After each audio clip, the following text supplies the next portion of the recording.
एक foot over bridge का निर्माण होता है, लेकिन शायद रखरखाव में कोताही बरती जाती है। अगर तरीके से रखरखाव होता तो शायद ये नौबत ना आती। एक पुल पर 50 से 60 लोग जा रहे थे, लेकिन देखते देखते कुछ ऐसा हो गया जिसके बारे में किसी ने सोचा तक ना था। अब आरोप एक दूसरे पर लगाने का काम भी शुरू हो गया है। हादसे के लिए जिम्मेदार कौन है, क्यों हुआ हादसा, ये बताने तो कोई नहीं आ रहा। लापरवाही किसकी है, ये मानने वाला कोई नहीं है। बस एक दूसरे पर आरोप लगाए जा रहे हैं। साफ है कि गलती कहीं न कहीं और किसी न किसी स्तर पर तो हुई है, लेकिन जो दिखाई दिया वो बस अपना अपना दामन बचाने की कवायद। हादसे के बाद काफी देर तक कोई ये बताने के लिए तैयार नहीं था कि पुल आखिर है किसका। रेलवे कह रहा है कि पुल उसका नहीं है।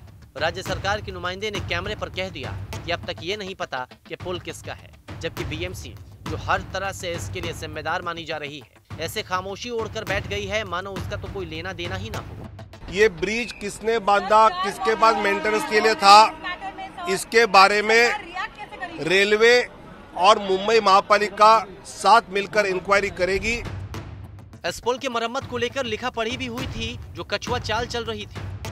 मामला खुलने के बाद फिर से अब एक दूसरे के ऊपर आरोप को ट्रांसफर करने का सिलसिला शुरू हो चुका है। रेलवे की तरफ से बयान आया है कि पुल की मरम्मत की जा रही थी, तो राज्य सरकार ने सफाई दी कि पुल को हल्की मरम्मत की जरूरत थी, जिसकी सिफारिश की गई थी। और फिर बीएमसी ने यह कहकर पल्ला झाड़ लिया कि उसने मरम्मत के लिए रेलवे को फंड दिया था। बीएमसी आपको औपचारिक रूप से बयान देंगे।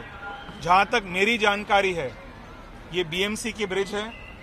रेलवेज का भी रिस्पॉन्सिबिलिटी है, चाहे ब्रिज बीएमसी का हो या रेलवेज। दोनों गवर्नमेंट एजेंसीज की रिस्पॉन्सिबिलिटी है। मुंबई से दोनों गवर्नमेंट एजेंसीज की लापरवाही है।